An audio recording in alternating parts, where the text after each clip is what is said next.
Hello, Sagittarius, Sun, Moon, Rising, and Venus Signs. Kamusta po kayo? Sana po ay nasa mabuti kayong kalagayan. Welcome po sa Star Tarot. At kung bago kayo rito, welcome din po kayo. Thank you sa inyong support. I truly appreciate it and God bless you all.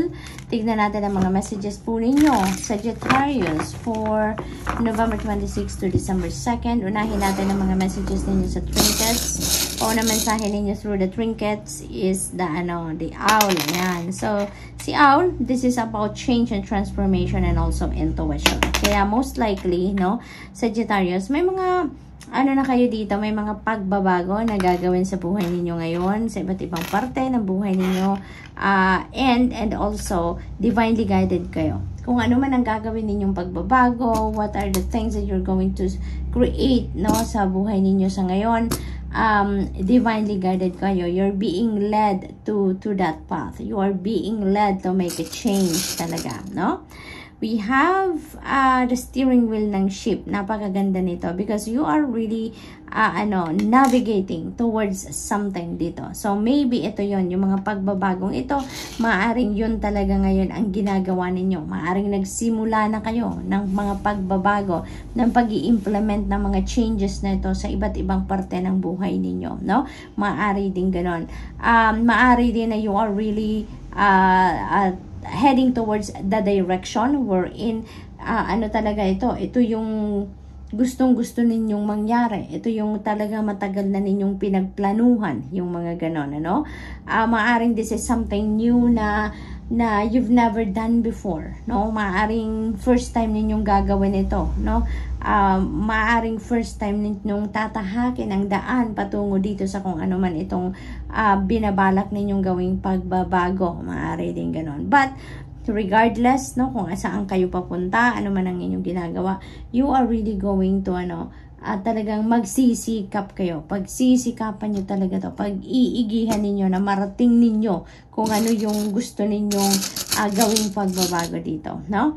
So, ayan, change and transformation as well. Ayan. So, talagang malaki ang mga pagbabagong binabalak ninyo para sa sarili ninyo dito, which is good, exciting, diba? So, we have clear your mind. Ayan, last quarter moon in Gemini. Clear your mind kasi maaring ang sitwasyon ng isip ninyo ngayon magulo, no? Maraming laman, maaring nagbabranch out ngayon ang inyong isip, iba-iba ang direction, no? Kasi maaring you are multitasking, Sagittarius. Yun ang napipick up ko.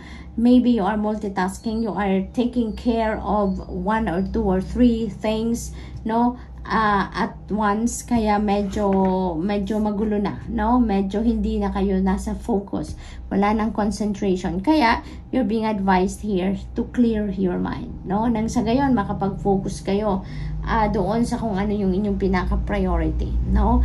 Clear your mind, tanggalin ang mga clutter dyan, nang sa gayon makapag-focus kayo sa kung ano man ang dapat ninyong pag-focusan, okay?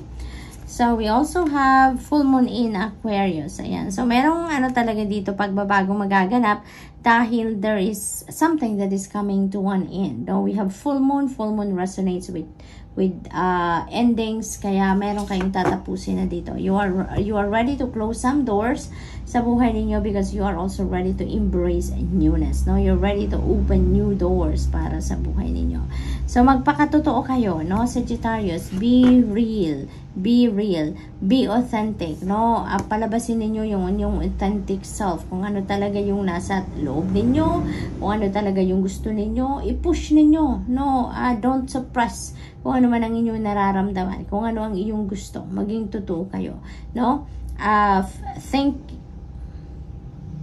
of what will make you happy, follow your bliss, yun ang pinakamahalaga, okay? Maging totoo kayo. What else? We have, be proud of yourself. Ayan, maging proud kayo sa sarili ninyo, Sagittarius, no? Dahil kung ano man ang ninyo dito, kung ano man ang accomplishment ninyo dito, kayo yon.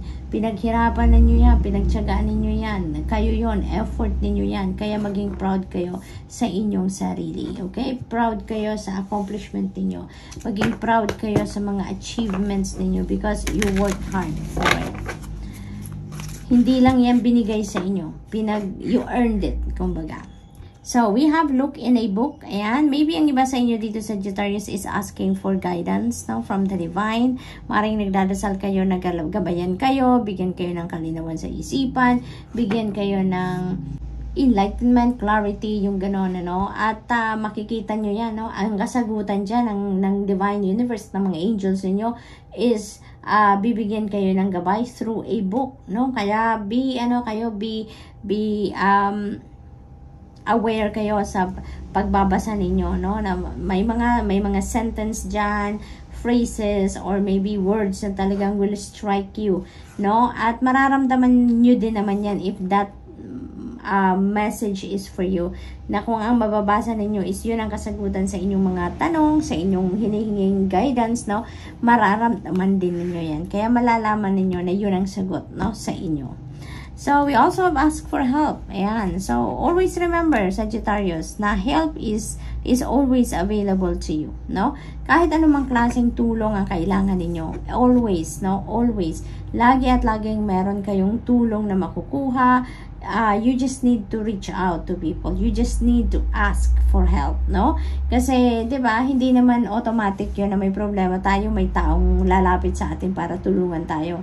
Because, paano naman nila malalaman, di ba? Kaya kailangan natin minsan humingi tayo ng tulong, kailangan nating mag-reach out sa mga tao if we need help, then maglakas ng loob tayong humingi ng tulong. Because always, no, kahit ano man ang pangangailangan natin, when we reach out to people, there will always be someone, no, out there na makakatulong sa atin, okay? You don't have to carry all the burden, no? Meron at merong tutulong. We also have hidden depths. Ayan, secrets are coming out, no? May mga matagal na kayong itinatago from sa deep within you, no?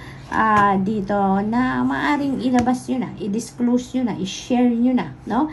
Maybe it's about time for you na to release it, no? Para maging malaya na din kayo, maging magaan ang inyong pakiramdam, yung ganon, no? So, what else for Sag?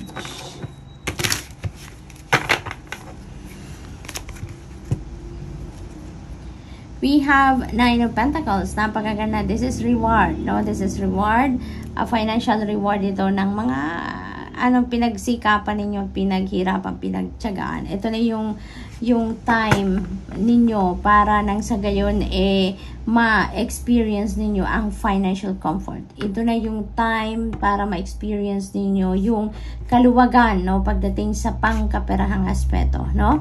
So, this is really good, Sagittarius, kasi this is the time that you're going to harvest, kumbaga, the fruit of your labor, no? At enjoy it, and wag lang ninyo makakalimutang magpasalamat, okay? Because also when we are being grateful, when we are praying in gratitude, no, mas marami pang blessing ang dadating, mas marami pang biyaya, no, ang maaring ibigay sa atin ng divine universe. Kaya wag makakalimot magpasalamat. The moon energy, yan. So there are so many guidance talaga, no, guidance na pinapadala sa inyo. So meron tayong guidance in a book, no, through a book. Ngayon ito naman through your dreams, no, through your intuition. Kaya pay attention, no, pay attention to your intuitive messages na natatanggap ninyo. Trust what you are getting, no, sa inyong intuition, dahil yan na ang isa sa mga kasagutan sa inyo, or maybe lahat ng kailangan ninyo nandyan na, no, diyan ipinapadala sa inyo. Maaari din naman na through your dreams, no, maybe the spirit realm is communicating with you through your dreams. Kaya napakahalaga din na mag-pay attention din kayo sa mga panaginip ninyo, paggising ninyo, kung anong naaalala ninyong parte ng inyong panaginip, isulat nyo agad yan, no? At i-google ninyo agad ano ang ibig sabihin ng mga elements na yan, no, na nilalaman ng inyong panaginip, because that is also your reference, no? That is also your guidance. That is also your guidance. So what else?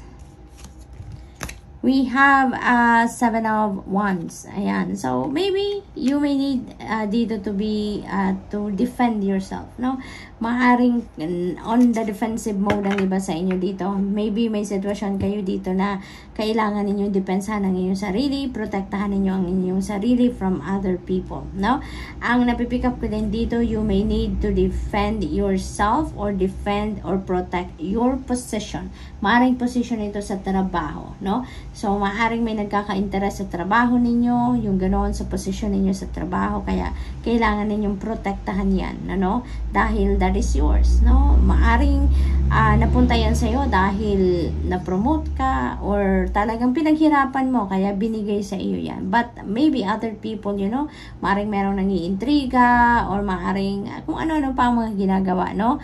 To take it from you. Kaya maybe yun ang sitwasyon ng iba sa inyo dito sa Sagittarius na kailangan ninyong protektahan ang inyong posisyon sa trabaho.